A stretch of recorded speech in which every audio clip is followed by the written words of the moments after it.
Hello student, welcome my channel let's education. I am Meenakshi पार। I hope आप सभी अच्छे होंगे। स्टूडेंट, आज की जो क्लास है वो है आपकी कॉन्स्टिट्यूशन की 5th क्लास, यानी कि संविधान की आपकी 5वीं क्लास है। आपकी ऑलरेडी 4 क्लासेस हो चुकी हैं। अगर वो क्लासेस किसी ने नहीं देखी है तो प्लेलिस्ट में जाकर उसको आप चेक कर लीजिए। अब जो क्लास हुई थी आपकी 4th क्लास, उसमें मैंने आपको आर्टिकल्स कराए थे, यानी कि आर्टिकल्स की क्लास शुरू हुई थी अनुच्छेद की। उसमें मैंने आपको भाग 11 तक उसमें बता दिया था। आज की जो क्लास होगी वो भाग 12 से हम शुरू करने वाले हैं। क्लास शुरू करने से पहले मेरी आपसे सिर्फ एक ही रिक्वेस्ट रहती है कि ज्यादा से ज्यादा लाइक कीजिए, वीडियो को शेयर कीजिए, चैनल को सब्सक्राइब कीजिए। ठीक है, तो आज की क्लास स्टार्ट करते हैं। तो आज की क्लास का जो फर्स्ट है वो है भाग 12, यानी जो आर्टिकल्स मैं आपको करा रही थी। मैंने आपको बताया था हमारे कितने आर्टिकल्स है, 395 आर्टिकल्स है, जिसे पहले 22 भागों में बांटा गया था और अब 25 भागों में बांटा गया है। 25 भागों में भी क्यों बांटा गया है उसके बारे में भी मैं अभी आपको बताऊंगी। ठीक है, तो भाग 12 से शुरू करते हैं। तो भाग 12 में लिखा है, भाग 12 है और अनुच्छेद कौन सा अनुच्छेद है आपका 264 से लेकर 300 का तक। क्या है? अनुच्छेद 364 से लेकर 300 का तक है। और इसमें क्या लिखा हुआ है उसके बारे में बात करते हैं। तो उसमें लिखा है वित्त संपत्ति संविधान और वाद विवाद। क्या लिखा है? वित्त संपत्ति संविधान और वाद विवाद। इसका अर्थ यह है स्टूडेंट कि अनुच्छेद 364 में ये लिखा गया है जो सरकार के द्वारा संपत्ति है या फिर जो संविधाएं हैं और जो वाद विवाद है वो सब क्या है, केंद्र सरकार और राज्य सरकार मिलकर इसका वहन करेगी। यदि किसी विपत्ति पड़ती है और जो हमारे जीएसटी वगैरह लागू की जाती हैं वो इसी से जारी किया जाता है। आपको पता होगा जो हमारा बजट लागू किया जाता है और हमारी जो वित्त मंत्री केंद्रीय वित्त मंत्री कौन है, हमारी निर्मला सीतारमण, जो हमारा बजट पास कराई जाती है, तो वो किसके अनुसार चलता है कार्य? ये अनुच्छेद 364 में जो लिखा हुआ वित्त संपत्ति संविधान और वाद विवाद के बारे में लिखा हुआ है। ठीक है, कहने का मतलब ये भी समझ सकते हैं कि जो हमारे देश का बजट है, राष्ट्रीय बजट है, यानी कि राष्ट्रीय कोष है, मुद्रा कोष है, वो इसी में ही लिखा हुआ है। ठीक है, अब बात कर लेते हैं नेक्स्ट क्वेश्चन की, यानी कि नेक्स्ट भाग की। तो भाग है 13। तो भाग 13 में क्या लिखा हुआ है? भाग 13 है और अनुच्छेद कौन सा है? अनुच्छेद 301 से लेकर 307 तक इसमें विवरण है। क्या क्या है? भारत के राज्य क्षेत्र के भीतर व्यापार एवं वाणिज्य। क्या है? भारत के राज्य क्षेत्र के भीतर व्यापार एवं वाणिज्य। कहने का मतलब ये है जो हमारा भारत देश है उसके जो जितने भी राज्य क्षेत्र है उसके भीतर व्यापार करना और वाणिज्य कार्य करने की क्या है, अनुमति मिली हुई है। यानी कि जो मनुष्य यहाँ पर भारत में रह रहा है, जो नागरिक रह रहा है, उसको यह अधिकार है कि वो यहाँ पर व्यापार कर सकता है और वाणिज्य कार्य को यहाँ पर कर सकता है। ये हमारे अनुच्छेद में लिखा हुआ है कि कोई भी नागरिक भारत का अपना व्यापार कर सकता है। ठीक है, अब बात कर लेते हैं अगले की। तो भाग 14 यानी कि भाग 14 में क्या लिखा हुआ? भाग 14 में अनुच्छेद 308 से लेकर 323 तक में इसमें विवरण है। क्या है? 308 से लेकर 323 तक। अब इसमें क्या लिखा हुआ है इसके बारे में बात करते हैं। संघ और राज्य के अधीन लोक सेवाएं। जो संघ और राज्यों के अधीन लोक सेवाएं, कहने का मतलब यह है जो संघ है, जो यानी कि हमारी केंद्र सरकार है, और जो राज्य सरकार है उसके अधीन जितनी भी लोक सेवाएं हैं वो प्रदान करी गई है। यानी कि जो हमारा संविधान है उसमें लिखा हुआ है कि केंद्र सरकार और राज्य सरकार को लोक सेवाएं प्रदान की गई है। आपको पता होगा जो हमारी लोक सेवा राज्यसभा वगैरह होती है, जब कोई भी कार्य शुरुआत होती है तो बिल पास किया जाता है, तो वो किसके हित में होता है? राज्य सरकार या केंद्र सरकार के हित में ही होता है। ठीक है, अब बात कर लेते हैं नेक्स्ट की। तो नेक्स्ट है भाग 14 का, यानी कि भाग 14 का ही 14 का बना दिया गया है, मतलब कि एक इसमें जोड़ दिया गया है। ठीक है, और इसमें क्या है? अनुच्छेद 323 का से लेकर 323 खा तक का इसमें विवरण है। क्या है? अनुच्छेद 323 का से लेकर 323 खा तक का इसमें विवरण है। और इसमें क्या लिखा हुआ है? तो स्टूडेंट इसमें लिखा है अधिकरण। अधिकरण यानी कि लोक सेवा आयोग का प्रतिवेदन। लोक सेवा आयोग का प्रतिवेदन क्या है इसके बारे में डिस्कस कर लेते हैं। तो अनुच्छेद 323 में लिखा हुआ है कि जो यूपीएससी यानी कि लोक आयोग है उसके द्वारा प्रतिवेदन हर साल क्या है, प्रतिवेदन जारी किया जाता है। जो किसको दिया जाता है? राष्ट्रपति को दिया जाता है। ठीक है, राष्ट्रपति उसको प्राप्त करते हैं और उसमें अगर किसी की भी अनुमति नहीं होती किसी कार्य को लेकर के तो उसको लोकसभा और राज्यसभा के सामने वो समक्ष पेश की जाती है। ठीक है, यानी कि वो प्रति वर्ष एक प्रतिवेदन मतलब निकालते हैं और किसके समक्ष रखते हैं, राष्ट्रपति के समक्ष रखते हैं और राष्ट्रपति उसको अच्छी तरीके से देखते हैं। यदि उसमें कोई सहमति नहीं होती किसी लोगों को तो उसी मुद्दे को लेकर राज्यसभा और लोकसभा में उठाया जाता है और इसी को कहा गया अधिग्रहण। अधिग्रहण का मतलब ये है अगर कोई फैसला लिया जा रहा है राज्य सरकार के लिए, केंद्र सरकार के द्वारा राज्य सरकार के लिए लिया जा रहा है तो उसके लिए बिल पास कराए जाते हैं, जिसके बारे में आप लोग अवेयर भी होंगे। अगर उसमें जिन लोगों की अनुमति है मतलब सहमति है और जिन लोगों की सहमति नहीं है उसके बारे में राष्ट्रपति पहले जांच पड़ताल करते हैं, फिर वो बिल राज्यसभा में जाता है, फिर वो आपकी लोकसभा में जाता है, तब जाके वो लास्ट में बिल को पास किया जाता है और वो रूल तब जाकर के अप्लाई होती है। तो ये किसमें लिखा हुआ है स्टूडेंट, ये आपका अनुच्छेद 323 खा से लेकर 323 खा से लेकर 330 खा में यही लिखा हुआ है अधिग्रहण का। ठीक है, इसे शॉर्ट में याद करें तो अधिग्रहण है और जो मैंने डिटेल में बताया आप उससे भी अच्छी तरीके से समझ सकते हैं। ठीक है, अब बात कर लेते हैं भाग 15 में क्या लिखा हुआ है।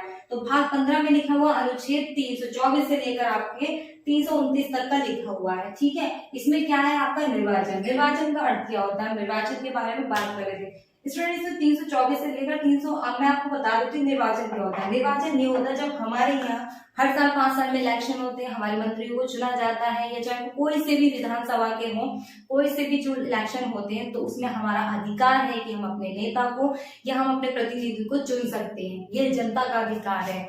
और इसी के साथ में 326 में हमें वोट डालने का अधिकार मिला हुआ। यदि कोई वयस 18 वर्ष की उम्र का हो जाता है तो उसे वोट डालने का अधिकार प्राप्त हो जाता है। और ये बात किसमें लिखी हुई है, अनुच्छेद हमारे 326 में लिखी हुई और 324 का मतलब है निर्वाचन। निर्वाचन का मतलब क्या होता है कि इलेक्शन कराए जाएंगे, जनगणना कराई जाती है, जनगणना मत कराया जाता है जिसमें जो जनता होती है वो अपने प्रतिनिधि को चुन सकती है, उसको अपने मनपसंद लोगों को मत दे करके। ठीक है, तो ये किसमें बताया गया है, 324 से लेकर 329 में बताया गया है। ठीक है, अब बात कर लेते हैं नेक्स्ट की। तो भाग है हमारा 16 में क्या है, 16 में क्या अनुच्छेद 330 से लेकर 342 तक का विवरण रखा गया है। क्या है, 330 से लेकर के 342 तक। और इसमें क्या बताया है कि कुछ वर्गों के संबंध में विशेष उपवर्ग। क्या है कि कुछ वर्गों के संबंध में कुछ विशेष उपवर्ग। कुछ वर्ग की मैं बात करूं, आपको पता होगा जो हमारे यहाँ कुछ कास्टों को डिवाइडेड कर रखा है 4 भागों में, जहाँ समूह का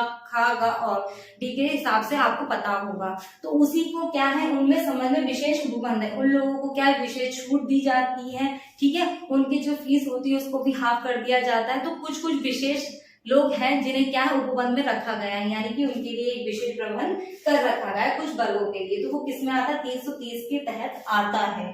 ठीक है, अब बात कर लेते हैं किसकी, नेक्स्ट की, यानी कि भाग 17 की। तो 17 में क्या अनुच्छेद 343 से लेकर 351 तक का इसमें विवरण दे रखा है। क्या है, 343 से लेकर 351 तक का। और इसमें क्या बताया गया, राजभाषा के बारे में बताया गया। ये बहुत ही ज्यादा आपका इम्पोर्टेंट है क्योंकि 2-3 आर्टिकल्स ऐसे हैं आपके जो जनरली पूछे ही जाते हैं एग्जामिनेशन में। तो सबसे पहला आता है 343 से लेकर 351 में आपका राजभाषा। राजभाषा का मतलब है जो राजभाषा हमारी हिंदी है उसको चुना गया है। ठीक है, ये हमारी राजभाषा है, राष्ट्रीय भाषा नहीं कह रही हूँ मैं, राजकीय भाषा कह रही हूँ। जब हमारा संविधान लिखा गया था तब उसमें ये कहा गया था जो हमारी राजभाषा होगी वो हिंदी ही होगी। वैसे ही हमारा जो देश है वो बहुभाषीय कहा जाता है, बहुभाषीय कहा जाता है क्योंकि वहाँ अनेक प्रकार की भाषा बोली जाती है। लेकिन सबसे ज्यादा जो संविधान में लिखी गई है वो हिंदी को ज्यादा दर्जा दिया गया है। ठीक है, अब बात कर लेते हैं नेक्स्ट की। तो भाग 18 की। तो भाग 18 अनुच्छेद 352 से लेकर 360। क्या है, 352 से लेकर 360 है। इसमें लिखा आपातकाल का प्रबंधन। क्या है, आपातकाल का प्रबंधन। आपातकाल प्रबंधन क्या मतलब है, अनुच्छेद 352 के तहत जब कभी आक्रमण ही होता है, यानी कि दूसरे देशों के द्वारा हमारे यहाँ आतंकी आ जाए या कोई भी विद्रोही हम पर आक्रमण कर दे या कोई भी इमरजेंसी उस टाइम पर आती है तो राष्ट्रपति को यह अधिकार होता है कि वो आपातकाल लगा सकता है। क्या है, वो राष्ट्रपति को किसी भी राज्य में वो आपातकाल लगा सकता है। आपको शायद याद होगा अभी मैंने आपको बताया था श्रीलंका में आपातकाल लगाया गया था। क्यों लगाया गया कि क्योंकि वहां की जो जनता थी विद्रोह कर रही थी। ठीक है, इसीलिए राष्ट्रपति ने वहां के पीएम ने, क्योंकि राष्ट्रपति उस टाइम थे नहीं, इस वजह से क्या लगा दिया गया था, आपातकाल लगा दिया गया था। ठीक है, ये किसका हक होता है, राष्ट्रपति का हक होता है। और किसमें लिखा है, अनुच्छेद 352 से लेकर 360 में बताया गया इमरजेंसी में राष्ट्रपति आपातकाल लगा सकता है। ठीक है। अब बात कर लेते हैं भाग 19 की। तो भाग 19 में क्या लिखा, अनुच्छेद 361 से लेकर 367 तक, यानी कि 361 से लेकर 367 तक। इसमें क्या बताया गया है कि राष्ट्रपति या राज्यपाल लोग तथा राष्ट्र प्रमुखों का संरक्षण, इसमें ये कहा गया है आर्टिकल्स, यानी कि आपको 361 कहता है जो राष्ट्रपति, राज्यपाल या राष्ट्र प्रमुखों का संरक्षण। इसका कहने का अर्थ यह, जो राष्ट्रपति राज्यपाल हैं वो यदि अपने द्वारा कोई भी कार्य करते हैं या कोई भी फैसला सुना देते हैं तो वो किसी के लिए न्यायालय में जवाबदेही नहीं होंगे, यानी कि उनका लिया हुआ फैसला, उनका करा हुआ कार्य एक मतलब माननीय होगा और वो किसी के लिए भी जवाबदेही नहीं होंगे। और इसका मतलब ये, और इसीलिए इनको क्या है, संरक्षण प्रदान किया गया है क्योंकि ये उनका अधिकार है। ठीक है, ये किसमें बताया गया, अनुच्छेद 361 में बताया गया। अब बात कर लेते हैं भाग 20 की। तो भाग 20 में क्या, अनुच्छेद 368 बताया, किसमें, भाग 20 में। ये भी बहुत इंपॉर्टेंट है स्टूडेंट, मैं आपको इसके बारे में बताती हूँ। 368, ठीक है, इसमें लिखा संविधान का संशोधन। कल ही मैंने आपको जब संविधान पढ़ा रही थी तब मैंने आपको संविधान में बताया था जो 7वें संशोधन 1935 वाली 1956 वाली बात आई थी वो इसी को लेकर बताई थी मैंने कि अनुच्छेद 368 के तहत ही क्या करा गया, अब तक हमारे संविधान में 103 संशोधन हो चुके हैं। ये बात मैंने आपको कल भी बताई थी। तो वो किस में लिखा गया है, इसी में, ये अनुच्छेद 368 के तहत हम अपने संविधान में संशोधन कर सकते हैं। संशोधन 103 हुए हैं, ठीक है। और मैंने उसमें ये बताया था वो संशोधन कोई ज्यादा बड़े नहीं थे, सिर्फ छोटे छोटे थे, जैसे राज्यों का नाम बदलना और उसमें थोड़ा बहुत चेंजमेंट करना, ठीक है। अब बात करते हैं नेक्स्ट की। तो भाग 21 में क्या लिखा है, अनुच्छेद 369 यानी कि 369 से लेकर 392 तक का इसमें लिखा हुआ है। इसमें क्या है, क्या अस्थायी संक्रमणकालीन और विशेष उपबंध, ये क्या है, अस्थायी संक्रमणकालीन और विशेष उपबंध, ये बहुत ही ज्यादा इंपॉर्टेंट है, इस पर भी बहुत ज्यादा गौर देना स्टूडेंट। अब मैं आपको बता दूं अस्थायी, तो स्टूडेंट जो ये अनुच्छेद 369 है आपका, ये एक अस्थायी है, इसमें अस्थायी चीजों को रखा जाता है, ठीक है। अस्थायी का मतलब ये है अगर आपने इसमें कोई रूल अप्लाई कर दिया है तो वो कुछ ही सीमित समय के लिए अप्लाई किया गया है, ठीक है, और उसमें क्या हो सकता है, चेंजमेंट हो सकता है। अस्थायी का मतलब भी यही होता है, ठीक है। संक्रमणकालीन अगर कोई भी बुरी विपत्ति आ रही है और संक्रमणकाल है तो उस टाइम उसको बदलना भी जरूरी समझा जा सकता है। और इसी 369 के तहत ही जो जम्मू कश्मीर में धारा 370 लगी थी उसी को हटाया गया था, ठीक है। उसके बारे में अगर आपको डिटेल में पढ़ना है तो लाइव एजुकेशन में मैं ही पढ़ाती हूँ करंट अफेयर्स में, आप वहां से कोर्स ले सकते हो और वहां पे आपको डिटेल में टॉपिक मिल जाएगा, ठीक है स्टूडेंट। फिर भी मैं आपको बता देती हूँ अनुच्छेद 370 जो था, जो आर्टिकल था वो 369 अनुच्छेद के अनुसार इसको हटाया गया था, ठीक है, क्योंकि वहां पे जो नियम लागू करे गए थे उसी के बेस पर इसको हटाया गया था, ठीक है। तो ये क्या है, अस्थायी संक्रमणकालीन और विशेष उपबंध यानी कि बहुत ही विशेष कार्य इसमें रखे गए हैं, ठीक है। अब जब बात ये हुई है कि जम्मू कश्मीर में धारा 370 कब हटाई गई तो मैं आपको बता देती हूँ।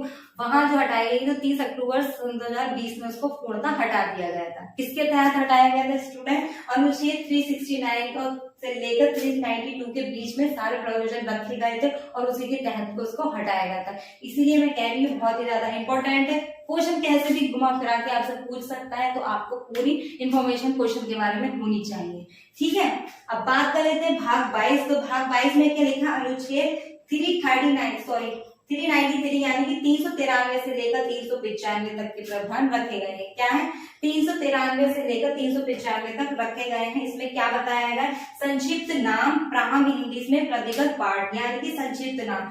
संक्षिप्त नाम का मतलब यह है जो स्टूडेंट हमारा भारत देश है, ठीक है, उसका संक्षिप्त नाम रखा गया है भारत यानी कि इंडिया रखा गया है। तो वो किस में लिखा हुआ, अनुच्छेद हमारे 393 में रखा गया है 395 तक के विवरण में, ठीक है। तो ये स्टूडेंट आपको भाग 22 दिख रहे होंगे, ठीक है।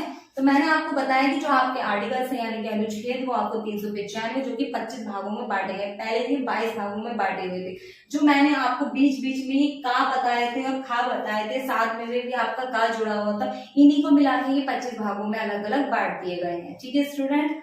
तो ये आपके हो गए आज सारे आर्टिकल्स यानी कि अनुच्छेद। आई होप आज की क्लास आपको पसंद आई होगी, तो ज्यादा से ज्यादा लाइक कीजिए, शेयर कीजिए, चैनल को सब्सक्राइब कीजिए। आपसे यही रिक्वेस्ट है, आप इनको रटे नहीं, समझ लें। देखिए, कोई भी लैंग्वेज बुक बहुत अच्छी तरीके से बताती है, लेकिन हमें उसका अर्थ ग्रहण खुद ही करना पड़ता है। तो जो लिखा हुआ था मैंने उसको आपको बहुत ही ज्यादा अच्छे से डिस्क्राइब करने की पूरी कोशिश की है, और आई होप आप लोगों को पसंद भी आई होगी। ठीक है स्टूडेंट, तो अब मैं लेती हूँ विदा, मिलते हैं अपनी नेक्स्ट क्लास में। आज आपके आर्टिकल्स खत्म हो गए और कल हम पढ़ेंगे आपकी अनुसूचियां, यानी कि संविधान में कितनी अनुसूचियां हैं उनके बारे में हम पढ़ेंगे। तो मैं लेती हूँ विदा, और आज की क्लास के लिए थैंक यू सो मच।